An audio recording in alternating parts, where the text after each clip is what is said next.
In the search for peace, what's the role of outsiders? So first, the United Nations.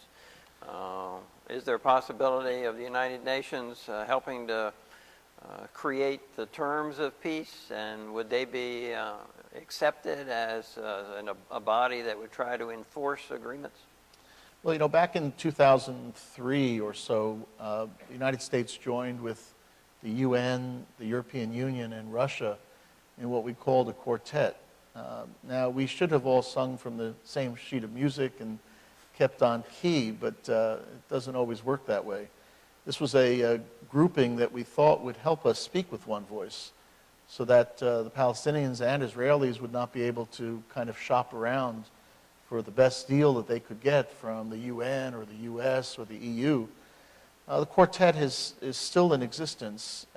In fact, there's been a recent effort by the other three parties in the quartet, the UN, the EU, and Russia, to put some pressure on the United States to begin to articulate a view on these issues that we talked about.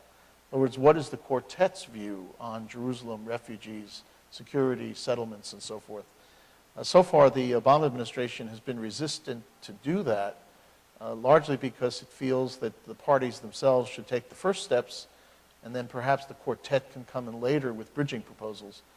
But it's unclear whether or not the other three members of this quartet, A, will remain within the quartet and make a persuasive case, or will go out and create a trio rather than a quartet and try to do it on their own.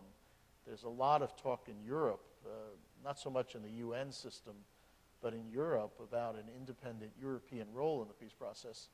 Europe does provide a lot of economic assistance and feels that a political role should correspond with that.